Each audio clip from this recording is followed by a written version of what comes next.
How are you, Raj? Yeah, I'm good. I'm good, man. Nice to speak to you again. It's been a while. Been a while. Oh God. Yeah. Well, at I least I see you through the camera. yeah. Although it's getting to the point I don't even know what day it is anymore. No, I don't. I only just realised it's Sunday. I saw something funny earlier. It just said the only the clap for the NHS is the only way of telling what day it is now. Yeah. Oh, it's so true as well. Everything's just merging into one, right? It's crazy. It's crazy how quickly it's going as well. But it's not Yeah. like when you're on holiday or something where it's like, okay, the days are going quickly, but there's an expiration date. Yeah. You know it's like, okay, but I only have X amount of weeks left of this. Now it's just like, yeah, just keep on. Yeah. We'll Just update keep you. on. But that's kind of the pressure of it as well. It's the unknown. Like you just don't know what you're gonna do. Because obviously there's university cancelled, people out of work, like don't know what they're going to do. People have to look after their children at home while they're working as well. It's hard. Yeah, man, I'm interested to know how, because I live near a university. Obviously, their term is going to start at some point, and they have a lot of international students. So I'm wondering how that's going to work. Yeah, I really don't know. A lot of mine on my master's course, they're still a lot of them are still on campus at the moment because they couldn't get out in time. No, So, yeah, same. So yeah, that must be hard as well. What are you doing in your? I mean, are you getting out, going on walks and that kind of thing? Yeah, I'm getting out of the house. I live near the South Downs National Park, so that's quite nice to go to sometimes as well. So I went over there for the meteor shower the other night as well. Beautiful. Quite nice. Yeah, that was nice. Saw a few. Other than that, I've been reading quite a lot, listening to a lot of podcasts, but just kind of trying to keep myself entertained. Luckily, I have like a nature trail near mine. Got some hills, that kind of thing. There's also I found a new woodlands a couple of weeks ago, 3 weeks ago, I don't know how long ago. A few weeks ago, I found a new woodlands that I've never been in before, which is saying something because I've lived in this area. I've lived in this town for like 25 years, so it's amazing. It's interesting how this lockdown has presented so many opportunities to, weirdly enough, explore your own backyard.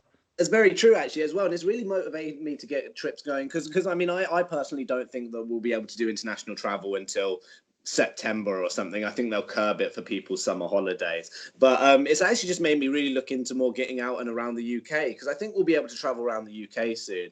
And I've never been to Scotland, funnily enough. So Really? Yeah, no, I've never been to Scotland. So me and a couple of friends are organising a trip up there, and we're going to spend some time up in the Highlands there. So I'm really looking forward to that. I can definitely give you some recommendations of where to, places to see in Scotland and that kind of thing, depending on what you're into. If it's more hills and valleys and that kind of thing, or old castles and I think we sort of want a bit of like a digital sort of break. We're going to go out walking in the hills and just camping, fires, like just back to basics, really. That is the best way to do it. Scotland, one of the most beautiful things about Scotland is the whole right to roam philosophy is taken very much to heart. So okay, interesting. Yeah, no, like I said, I'm really looking forward to it because I think Scottish people are very nice as well. I think looking forward to that as well because it's interesting the variety of like people that you get around the UK. Yeah, which is always cool. And like I say, you just want to explore your own backyard a bit more. Yeah, I know exactly, and also just I mean, I'm assuming one of the reasons you go traveling so much is to sort of get immersed in immersed in other cultures and practice it. I mean, we have so much diversity, in terms of culture and language and heritage around the UK. Just the UK. I grew up partly in Wales, and I can tell you it was near the border, but it's like a different planet over there. Language is a really interesting thing all around the UK because, like in my house, I have someone from London, people from Essex, obviously where I'm from, kind of just outside London, Cambridge, and then there's also a couple of foreign students as well, and they're like the words we say and the way we talk, they pick up how different it is we actually speak, even though we probably live like 2-3 hours away. How different it is we actually speak, like the word slang we use. I think our mindset's kind of the thing that's the most in sync in a way. Exactly. Like we speak the same language, but it's so rich in colloquialisms and different phrases, and it is an amazing. I've been thinking the same in terms of like I want to go a bit more. after this, especially, this whole you Yeah. don't appreciate things like your Yeah. freedom before they're kind of taken away from you. Yeah, exactly. Yeah, you can't even go see. It's turned into thing. I can't even go see my mum now, and that's a labour of love. I can't even go see them because it's keeping them safe. It's just trying to keep you really getting a bit of cabin fever almost. Yeah, I know. I mean, I've been thinking of different ways to avoid going stir crazy. So, and again, I think going out is one of those things. Yeah, I mean, you can only go out, for certain reasons. You can only go out in a limited capacity, which is hard at the moment because the weather is gorgeous. Exactly right. And my garden gets like the tiniest bit of sunlight for about 30 minutes at midday. Yeah. God, yeah, I love sitting in the garden, but I've quite a noisy neighborhood. So really, yeah, someone's blasting Kiss FM right now, in the back garden. So. No, mine's it's off a main road, and it's usually quite sleepy, usually quite quiet. It's nice. Am I right in thinking, I believe you told me this once, that you are on track to become the youngest person ever to No, it was sort of that, like that's not the case. It's that basically I was working it out is that at the rate I was going at sort of 10 countries a year, I would have been to every country in the world before I turned 30. Which is still achievable, but I believe the youngest person is someone like 21. I was looking at it the other day, and I mean that's insane. I don't know how they would do that or fund that, and it's just visas and everything else. It depends on where you're from, because I know there is trouble for the UK students traveling to places like Iran, for example. But if you have an Irish passport, I know people like that. They've had no problems in Iran as well. New Zealand, their passport. So interesting. Iranians don't mind the Irish. Yeah. Well, I mean, Iranian people are meant to be. I'm sure Iranian people are meant to be like they're very, very nice. Like all Iranian people that I've met, they're very, very nice. And it's always like you always hear these stories of Iran being quite like a hostile nation. But if you actually meet the people, of course, like anywhere, they're all really nice. There's so many Iranians living in Brighton, and they're all really friendly. Well, I think that's it, isn't it? I mean, one of the good things about traveling is you get to dispel some of these sort of myths that you've held in your head for a while, especially when our perception of other nations very often boils down to what they do on the world stage. So we often look at the action of their governments and that kind of thing, and that's a conversation we're having right now as well in terms of places like China. Whereas we're talking about when we talk about criticism and things like that, we're talking about like the Chinese government, not the Chinese people. Same with Iran. I mean, we often talk about their governments or their place on the world stage, and I think that's one of the good things about travel. You can sort of go to these places and actually realize that's not the be all and end all of their culture. It's you got to look deeper. Everywhere's so unique. Everywhere's got its own unique culture, even subcultures within cultures. Like, I mean, one place I'd really like to explore more is Africa, and all of these different countries. And it's this, I think it might be the biggest continent, but with loads of different countries and massive countries. But all of these countries have ancient tribes sort of thrown in together after the collapse of colonialism. So even in places like Uganda, in the north, south, east, west, you've got different tribes. You'll have different languages, like really rich variety of culture. But I mean, most people just think of Africa. Yeah, exactly. Where was the last place you visited before the UK went into lockdown? I was in Latvia in January, actually. So I had just had some time off uni, and I wanted to get out for a bit, have a bit of an adventure. So I spent about 2 weeks traveling Northern Europe and the Baltics. So I started in Sweden, went up around Finland, into Lapland, saw the Northern Lights, which was amazing. Wow. Yeah, Lapland's awesome place, actually. The silence there is like it's spiritual, like it's so quiet, and you can just hear like the faint what's the word, the blow of the trees, like the trees creaking. It's a lovely place. Yeah, I remember going to Norway, and like that's the furthest in that region I've been, like Scandinavia wise. It looks beautiful. I'd love to go to Norway. Norway is amazing. It's like my most vivid memory of that, because I was a kid at the time, my most vivid memory was the sunset. It's like oil on water. is just remarkable. It just looks like like the thing with Finland and Lapland is that although it's hilly, it's not very mountainous and stuff like that, which makes for nice sort of pristine. If you get up the hill, you can see forest and forest for miles, which is amazing. But me personally, I love mountains. I love mountains. I love lakes, and that's why I really want to go to Norway. Do you go traveling alone mostly then? In more recent times, I have probably for like the longer journeys. I usually plan it to go alone, because if you plan a long journey with I always think that if you plan it with someone and it takes ages, and then it can end up not happening, and you see what I mean? You reach all these stumbling blocks. Whereas if you book it yourself and you have your start date and your end date, and you can come if you want. So I've been out, and whenever I've been out, like for example, when I was in the Middle East last year. I had a friend come out and meet me in Jerusalem, and then I had my parents come out and meet me in Egypt. Just little people meeting me along the way. See, I always think it's better like that. So the last big trip I went on was around around Western Europe, and I remember originally, I did sort of plan it out, asking people to come with me, and then when I didn't get the commitment, that I needed, I just, part of me sort of braved it, and this is the first time I'd done anything like this in terms of not just going traveling alone, but also going to like several different countries in one go, literally taking care of everything myself. So.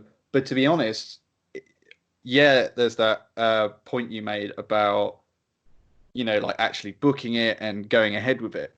But I find also when you're there, in terms of like itinerary, it's so much more beneficial, because for me as well, knowing the sort of people I did invite with me, I imagine I probably would have been waiting for them to wake up.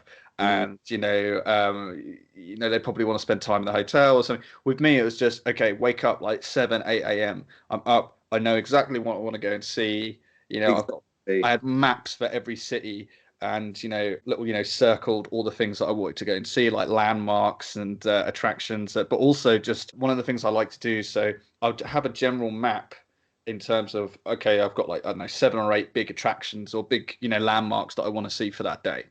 But I was like, but en route to each of these ones, I give myself a fair bit of time to sort of meander around and get lost in the kind of side streets and check stuff out. And I think doing that alone, also being alone as well, is you're so much more approachable.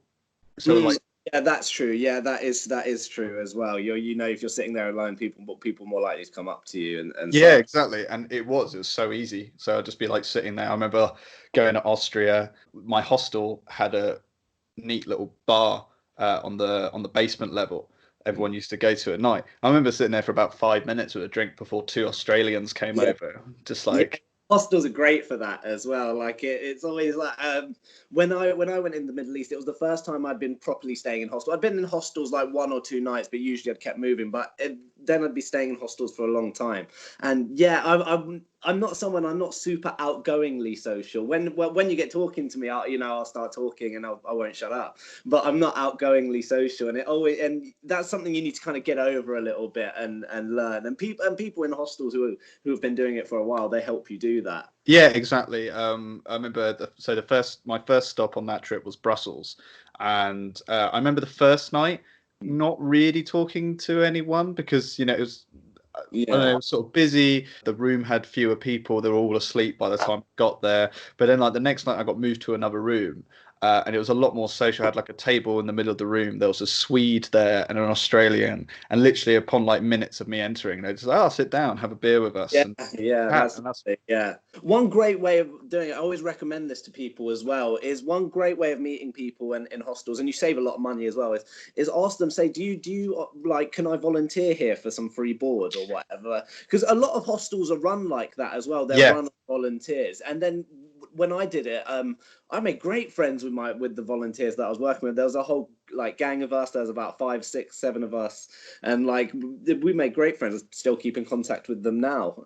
Yeah, it's interesting you say that, because when I went to Prague on that same trip, my hostel in Prague was crazy.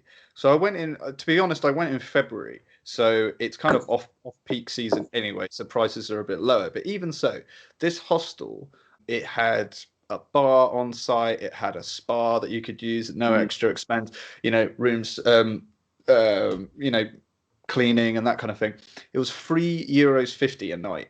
Wow, that is amazing, right? Crazy. And it was like it was a great place to stay as well. It was just one Mhm. tram ride away from the center.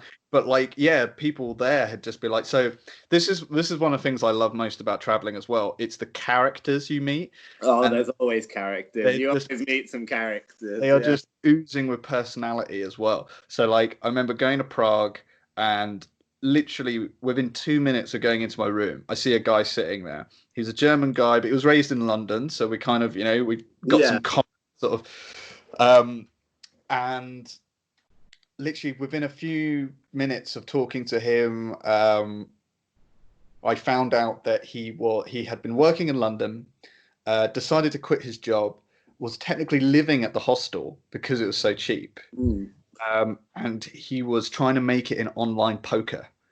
Oh, really? Well, Yeah, we're going to see if he's going to be like the next Dan Blazarian or yeah. something. Yeah, like, fair play. It's a fair play to him. But this is There's the money thing. to be made in it, I guess. I know, but this is the thing. You meet people, and there's just so much. Especially Prague was the weirdest one for me. I think Prague was one of my favorite locations, just because of some of the. I just met so many different kinds of people there. So again, there was an American guy, an American conspiracy theorist who I met, who was working at the hostel. He had got some, like you say, he got some work there. He was basically leading people from the hostel to the center so they could go on the tours. He wasn't doing the tours himself, but like literally just we're like walking along on the way to the tram station, and he just starts talking about like these conspiracy theories. Like there was me. This is another thing I really recommend. Like if people staying in hostels, if they've got a walking tour, do it because walking tour is right, grand. Yeah, walking tour is always good. so like we're walking to this tram stop, and it's me and two, I think Chilean girls, who were students. They were engineering students, and he found out they were engineering students. His first question was, "Oh, tell me, with your Oh, I know already where this like, is going. your expertise in engineering, do you think 9/11 was an inside job?" Yeah. How can the steel Exactly. and like although I mean to be fair that's hilarious. That is hilarious. Just straight up ready for That was the walk to the tour. That wasn't even the tour. But I mean, we won't get onto the conspiracy theory tangent. But like on that, there was something that Trump was going to reopen the investigations into 9/11. So there's probably is something to it. But then again, he said he'd also look into pardoning Joe Exotic. Oh, really? Like, well, he said he'd look into. Why is he getting involved in that? Why get involved in that? Because I think someone just mentioned it, and he said, "I'll take a look at it." Whatever. Yeah. God, watch out! He's going to be funding his presidential campaign next. Well, he technically ran against him. Yeah, he did, didn't he? Yeah. Well, what a character! Yeah, I remember actually. I've been following that guy since he appeared on Louis Theroux. Actually, a long time ago. Yeah, it was ages ago. Yeah, a really long time ago. But I don't think this is the weirdest guy. Like he's one of the weirdest guys he's ever interviewed. That show at the moment. Yeah. God, that's gotten a lot of people through. It's massive, isn't it? Yeah.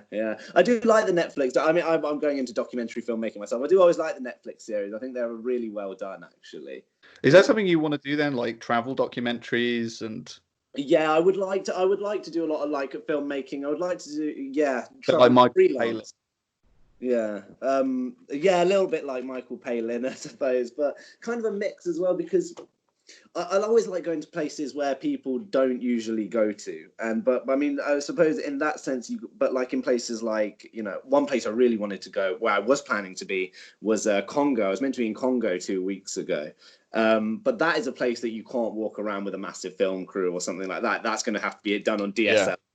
And places like in Mexico as well. I'd like to cover journalism in Mexico, the narco journalism. Again, you can't walk around with big cameras, big cars. They'll rob you, or it's a dangerous. Same in like parts of Brazil, and I remember actually, in Brussels, like speaking to a Brazilian girl, and she was saying we went out to have a walk around the city. We're taking pictures of things, and she just said like, you can't do this in where I'm from in Rio because your camera will just be gone. I've seen that. Yeah, I've seen that. Have you seen like kids like they run and they like take their phones and stuff like that? And then have you seen the videos on YouTube? People start chasing them with guns and stuff. Yeah. Well, like, someone did that very same girl, someone did try and take her phone when we were at a bar Really? in Brussels. Yeah. Yeah, Brussels has its spots, you know. I've But been well, Brussels but late at night, and I've been worried in some of those yeah, neighborhoods. but given her experience, obviously, of like living in Rio, she was Yeah, quite quick to realize what he was trying to do.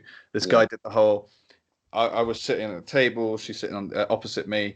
Her phone's on the table. I never do that anyway when I'm in public. Mhm. But he leant over, got really close to me. I was like, "Can I have I need a cigarette. I need a cigarette." And getting quite close, and I was like, "Sorry, man, I don't have one." You see his hand Oh man, yeah. going for that phone. But this is the thing, like, if you're going to go to these places, I sort of scared one of my friends who's doing a year abroad in Prague because I told her that it was essentially the guide that I had in Prague said, we also call this place Scam City because a lot of people are going to try and scam me. And it happened to me. I got way overcharged. I paid more money for a cup of coffee than I did for my hostel.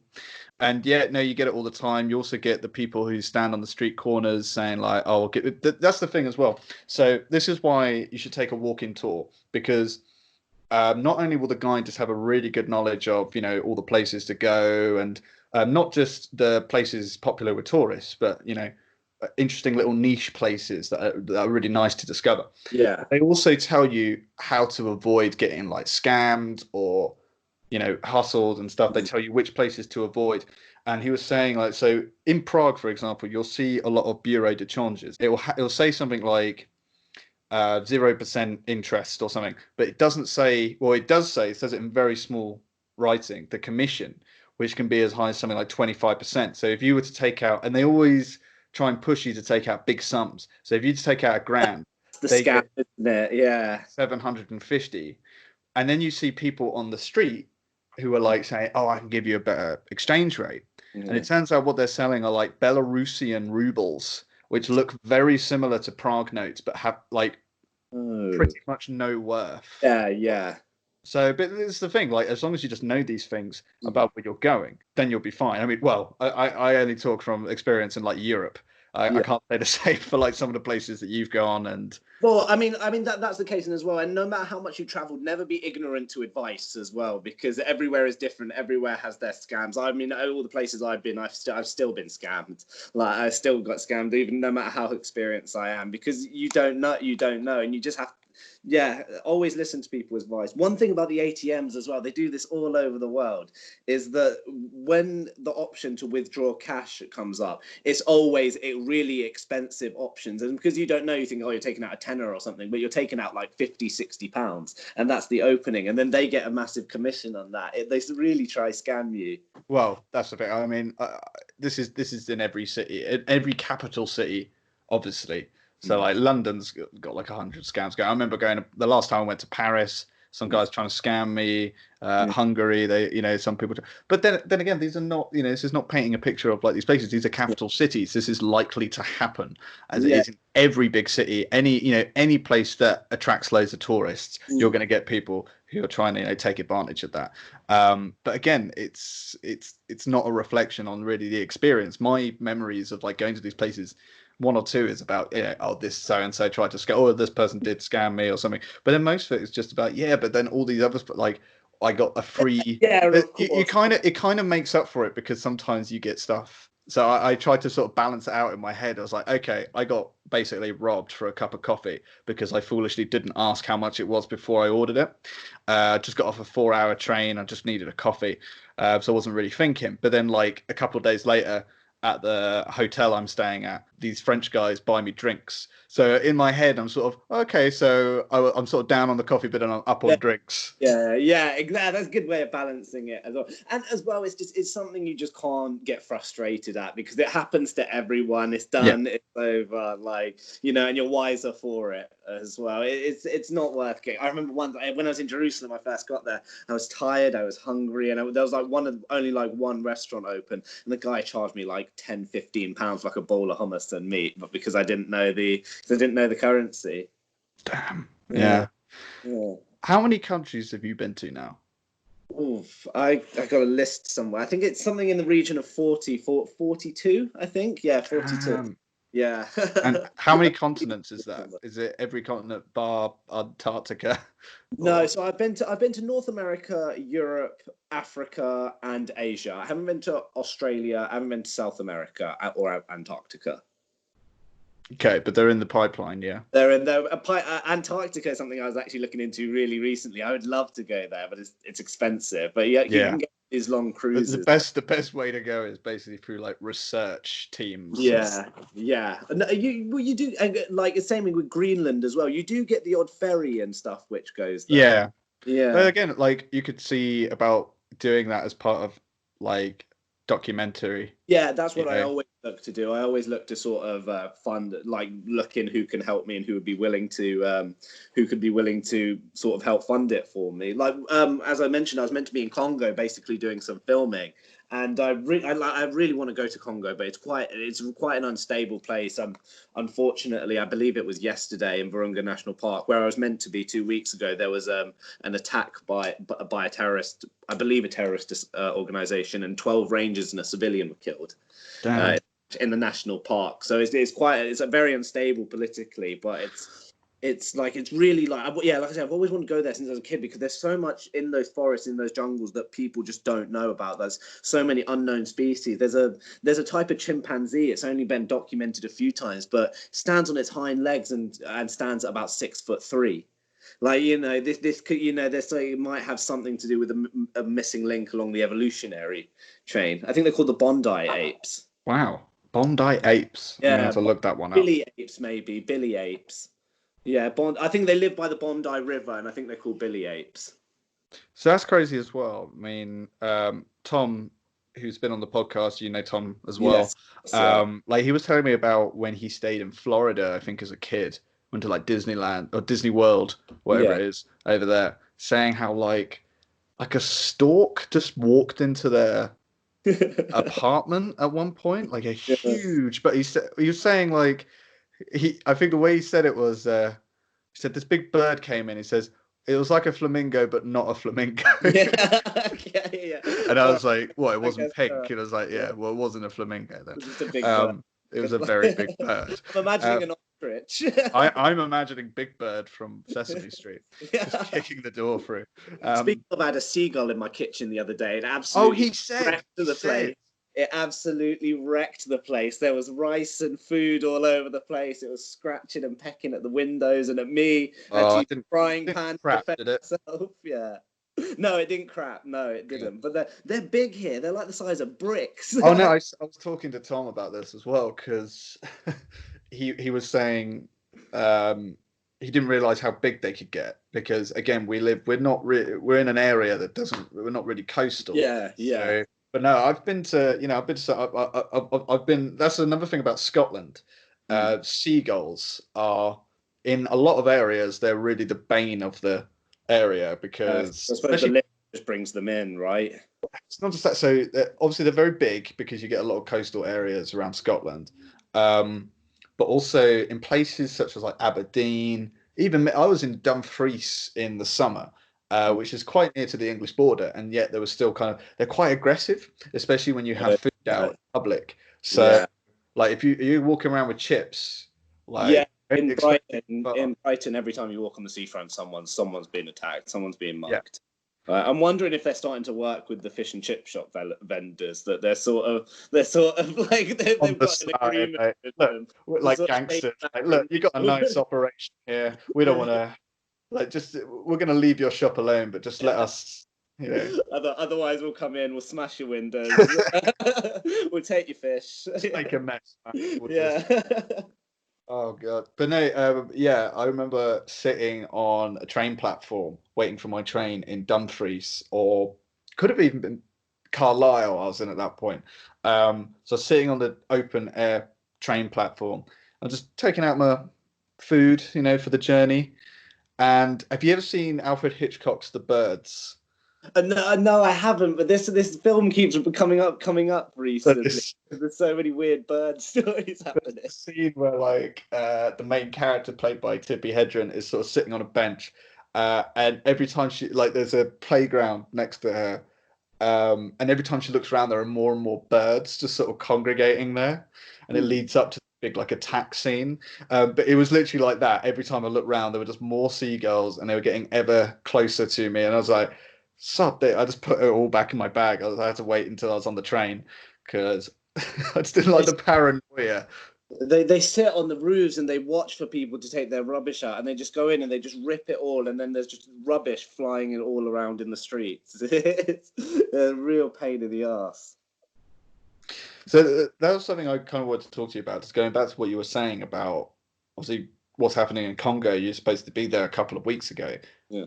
Does it ever kind of put you off in a sense that because you've been to some quite volatile places? No, it never puts me off. It never puts me off. If anything, it kind of spurs me on a little bit. It's always a bit more. It adds a bit of pressure. It's a bit exciting, but it's also then because what you say, so many people just think of these countries that like because of what they hear on the news. Like, see, people are probably going to take away from this conversation that there was a terrorist attack in Congo. It's dangerous to go.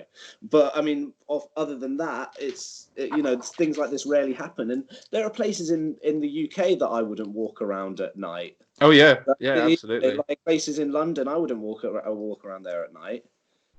So, yeah, I guess it's about perspective, isn't it? And about how we can't really see it in a kind of tangible way because we're not close to it as well. Pretty much every single European city I've visited has been the center of, I don't know, some kind of terrorist attack.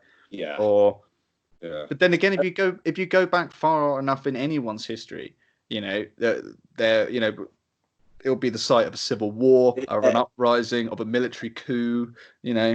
Yeah, exactly. Yeah, exactly. I mean, like you're talking about the terrorist attacks. Obviously, we're talking about that Brussels and Paris happened in the last few years as well, and that's obviously really sad. But obviously, that's quite a new phenomenon as well. These sorts of attacks that pop up out of nowhere. But like we were saying, I have been to volatile places, and that is true. But it's more like it's the political uncertainty which are the more like those sorts of places that I've been.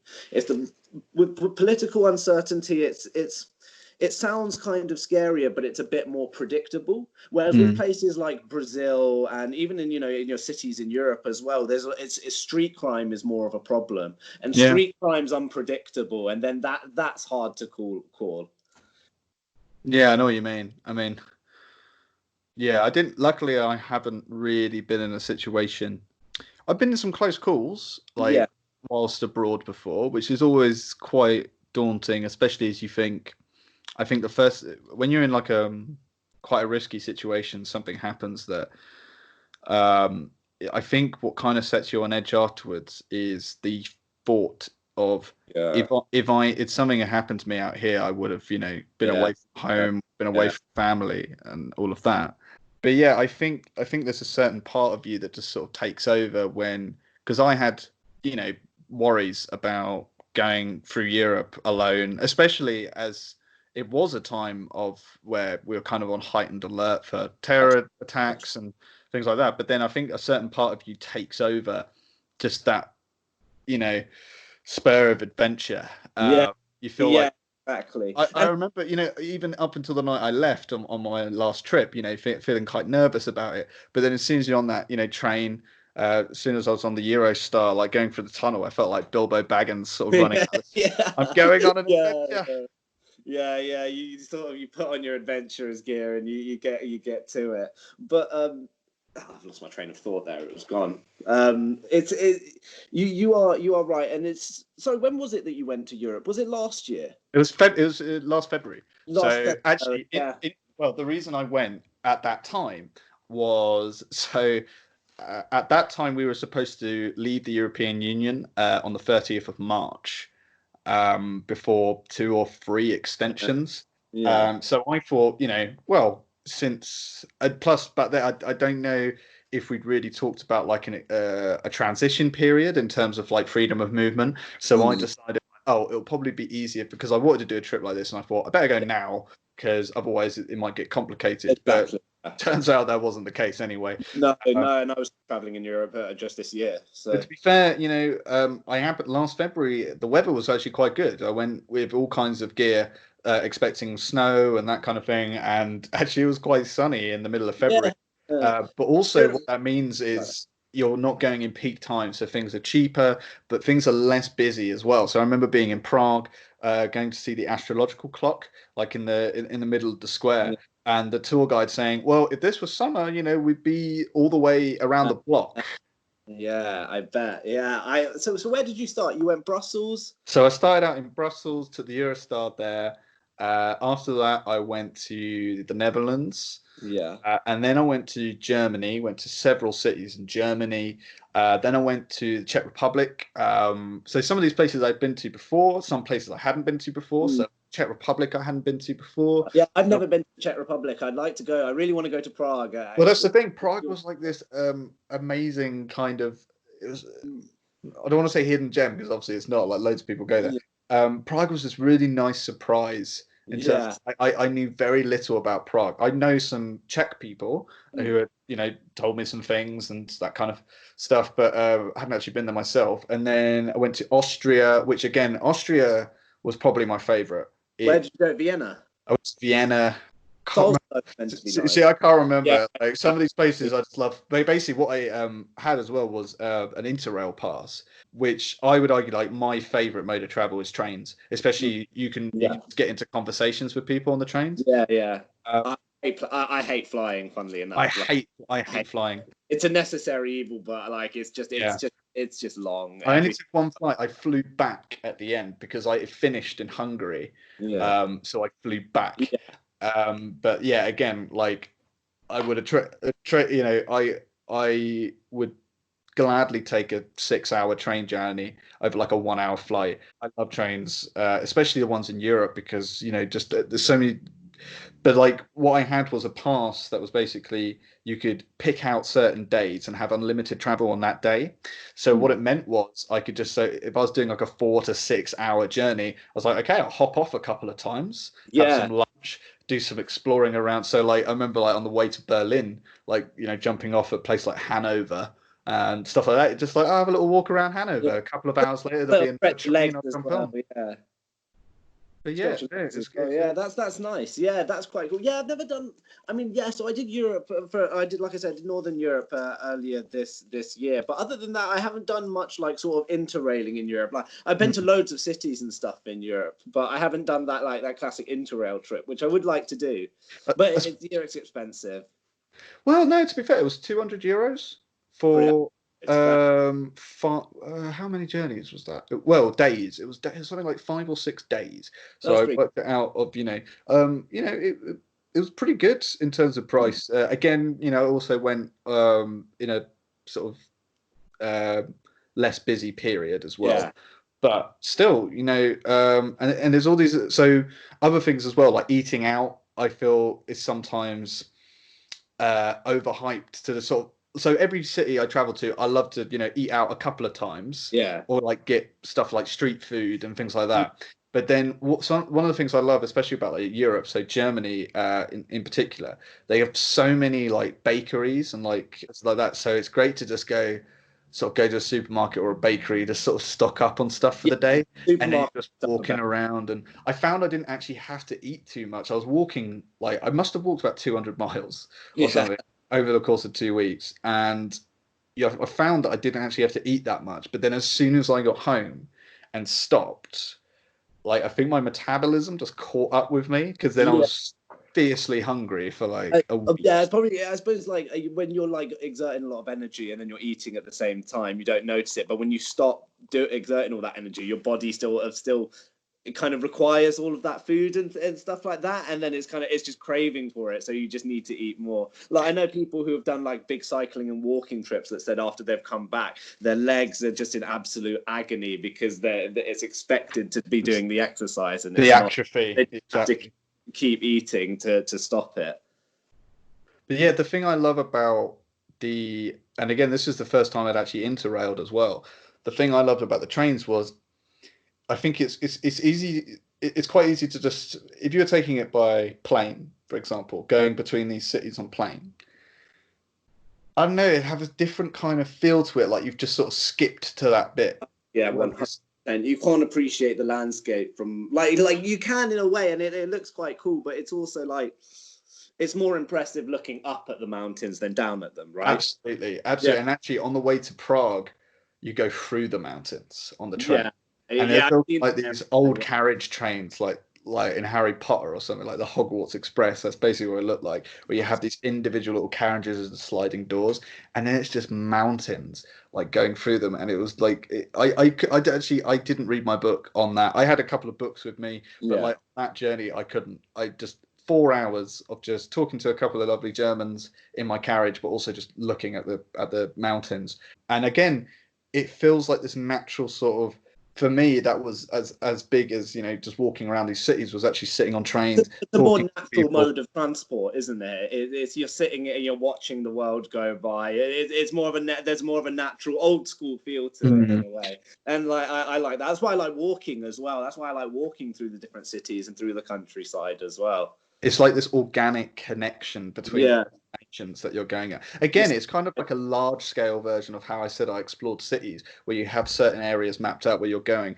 but then on the way it's like this, it's all about the sort of journey in between. And that's I mean, and as well, that I mean, that's actually a massive part of those big traveling experiences as well, is getting to those places, because getting to those places where you've planned for what you're going to do in each city or each stop, but you don't know what's going to happen in between. And that's always the exciting and interesting part. You think like, oh, is my, you know, if the bus connection's going to go smoothly, like, you know, how long is it going to take there? Because I mean, in Jordan, they'll just pull over up at the side of the road and be like, all right, yeah, I'm going now. My cousin's coming to come continue driving the bus in like 10, 15 minutes. So just like, yeah, just entertain yourself. And like, he's parked his car, he goes off. You're sitting there, you're waiting, like, and the cousin shows up in like half an hour. He's like, all right, yeah, let's go then. But it's like, yeah, it's those are always the exciting parts. Those unknown little roads that you go through.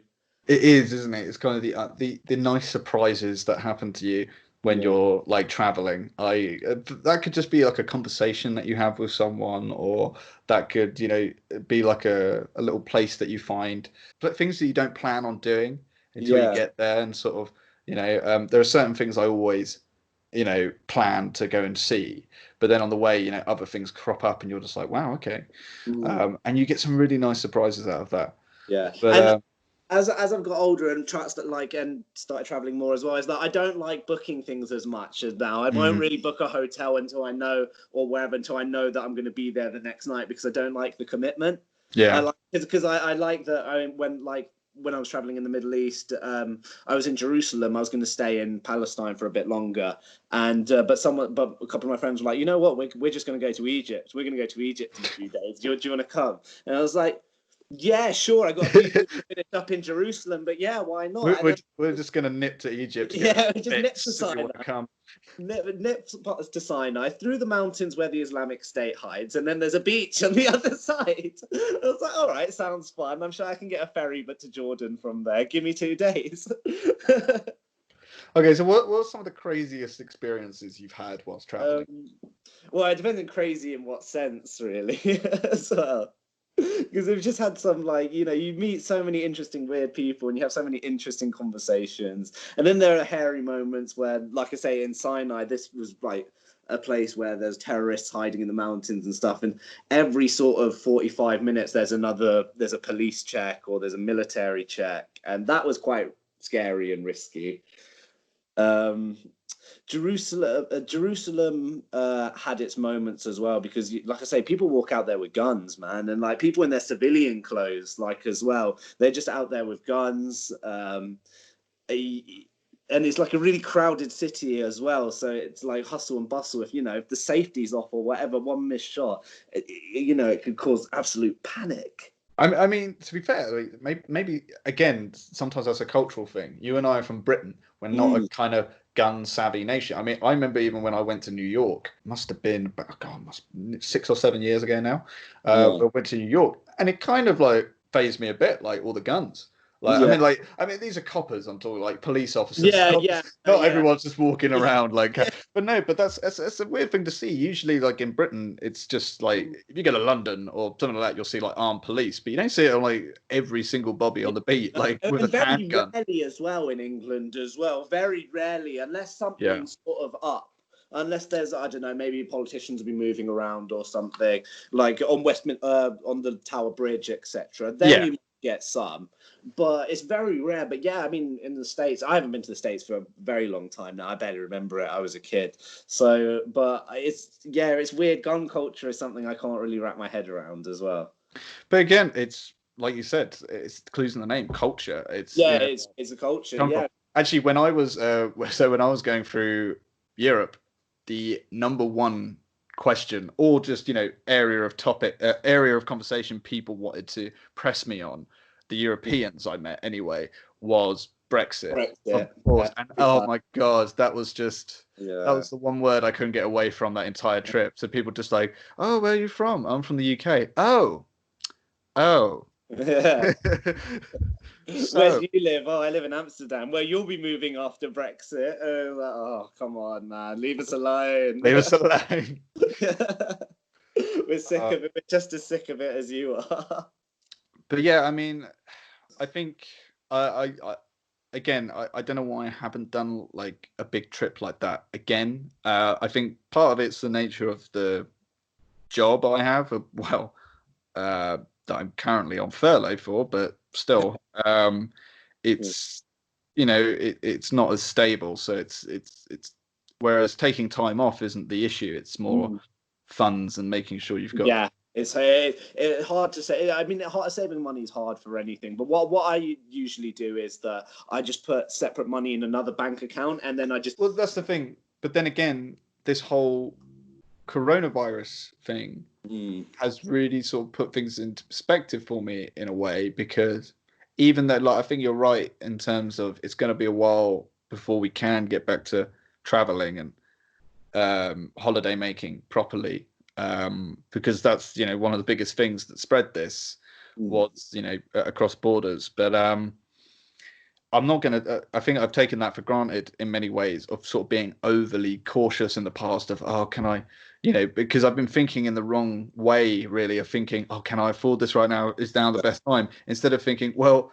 the world might shut down. So it's probably a good time. No, once this is over and we do hopefully eventually return to some form of normalcy, I think I'm not really going to hesitate again. I'm just going to, wherever I want to go, I'm going to go and see. Exactly. There's so many places that I still want to see, especially like New Zealand, parts of Africa, South America.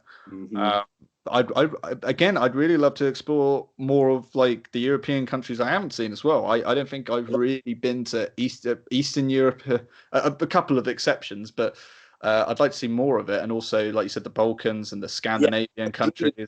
Southern Europe, the Balkans. I think there's a new walking trail going through the mountains, actually, through Macedonia and Albania. It looks beautiful. I'd really like to check at some point.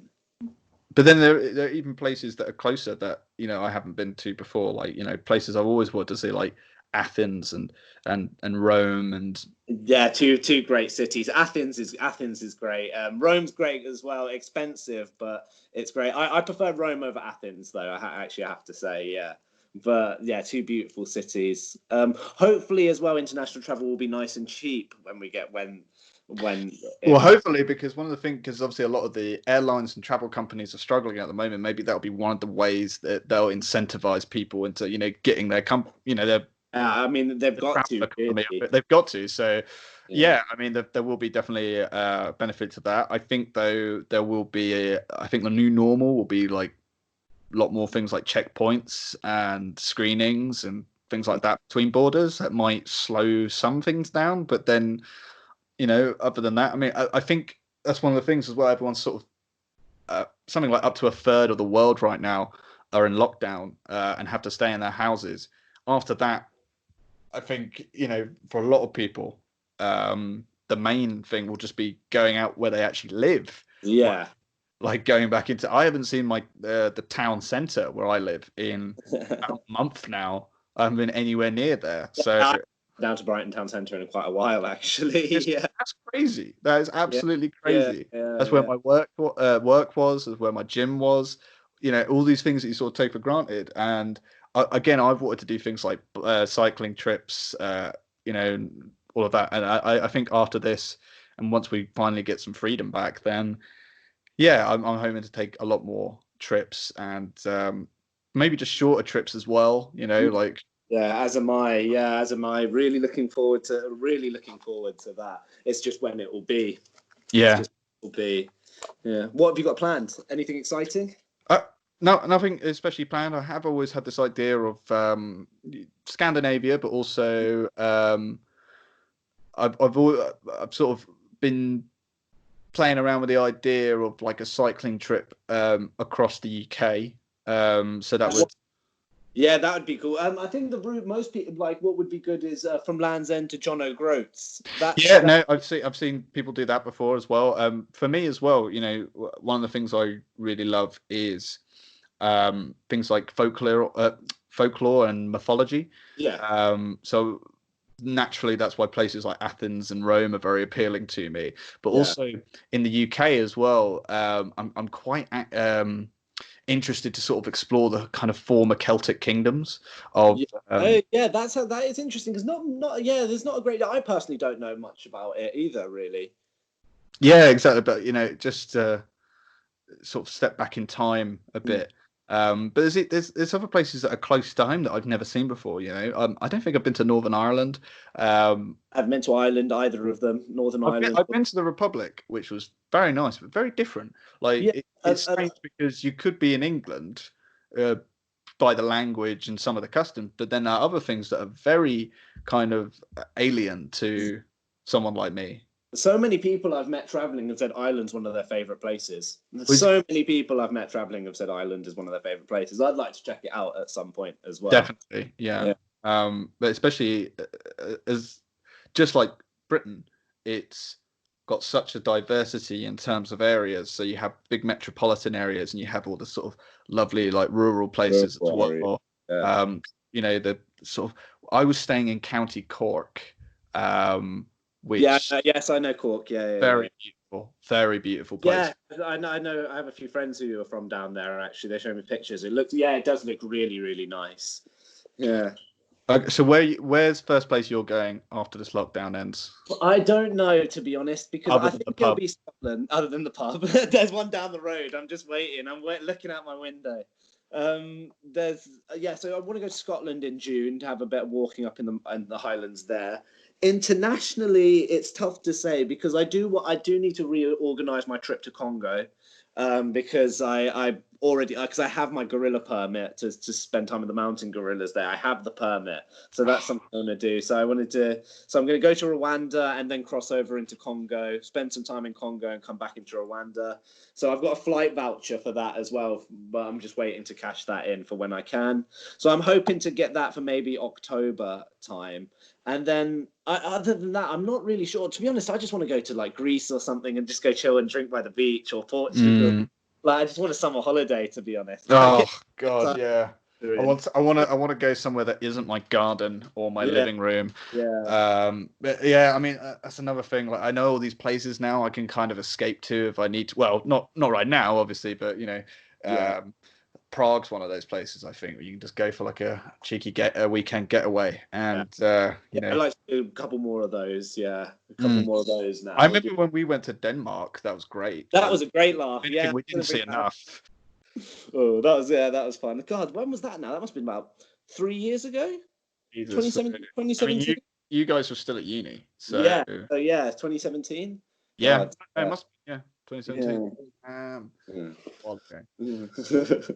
Probably a good time to sort of wrap things up. Yeah. Did you want to sort of shout about anything upcoming that you're working on, or? Nothing. I'm currently working on a documentary on. Well, I can't reveal too much about it. It's on hold at the moment, but it's regarding a neon artist. So get that to look forward to. There'll be more about that on my Instagram, which is Rajjan_Parmar, RAJJAN_PARMAR. That's it. I just said follow me. Awesome. It's been wonderful talking to you, man. Yeah, pleasure, mate. A pleasure as always. Always a pleasure to talk to you. Yeah. Like everyone out there, stay safe and keep exploring.